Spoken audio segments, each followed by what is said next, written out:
மாலை முரசு நேயர்களுக்கு வணக்கம். கடந்த வாரம் முழுக்க பார்த்தீங்கன்னா, பங்குச்சந்தை வந்து ஒரு நல்ல ஒரு சரிவு சந்திச்சு ஒரு டிப் எடுத்திருக்கு. 22,000 பக்கம். திரும்ப ஒரு முறை இந்திய பங்குச்சந்தை வந்திருக்கு. ஸோ என்னுடைய எ மார்க்கெட்டுடைய வியூ என்னன்னு பார்த்தோம் அப்படின்னா, தொடர்ந்து பாசிட்டிவா இருக்கும். அதாவது ஒரு பொசிஷனல் இன்வெஸ்ட்மென்ட், ஷார்ட் டெர்ம் இன்வெஸ்டர்ஸுங்களுக்கெல்லாம் நான் என்ன சொல்லிக்கிறேன் அப்படின்னா, மார்க்கெட் பாசிட்டிவா இருக்கும் அப்படின்னு சொல்லியிருந்தேன். அதாவது இந்த வருஷம் 24,000 அடுத்த வருஷம் 25,000 போகிறதுக்கு வாய்ப்புகள் இருக்குது நிஃப்டி அப்படின்னு சொல்லியிருந்தேன். அதன் அடிப்படையில் பார்க்கும்போது ஒரு டிப் வரும்போது அதை பயன்படுத்திக்கலாம்.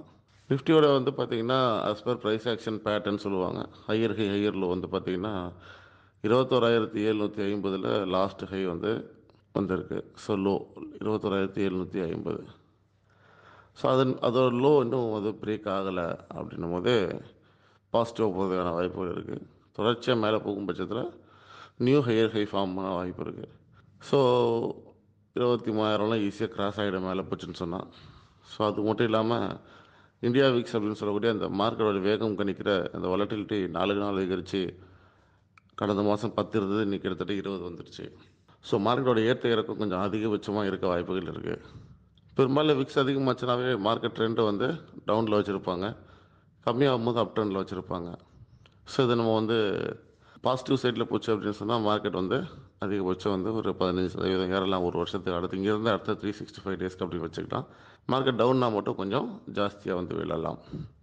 பட் என்ன தான் இருந்தாலும் மார்க்கெட் டவுன் ஆகிறதுக்கு வாய்ப்புகள் குறைவு. அதனால சின்ன ஸ்டாப் லாஸ் நம்ம வந்து சொல்லியிருக்கோம்.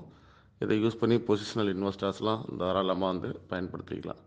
வெறும் 100 பாயிண்ட் 200 பாயிண்ட் தான் ஸ்டாப் லாஸ் சொல்லியிருக்கேன். ஃபார் த டார்கெட் வந்து ரொம்ப ஹை.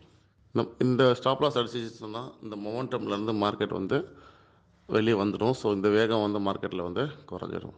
அதே நேரத்தில் எலெக்ஷன் நடந்துகிட்ருக்கு, இன்னும் ரிசல்ட் வரல. ஸோ அதன் அடிப்படையில் வந்து பார்த்திங்கன்னா ஒரு ஃபியர் மார்க்கெட்டில் அதிகரித்து தான் மார்க்கெட்டில் இந்த இந்தியா விக்ஸ் வந்து அதிகமாக இருக்குது. ஆஃப்டர் த எலெக்ஷன் ஃபியர் கம்மியாகும், மார்க்கெட் புல்லிஷாக வாய்ப்பு இருக்குது. நன்றி, வணக்கம்.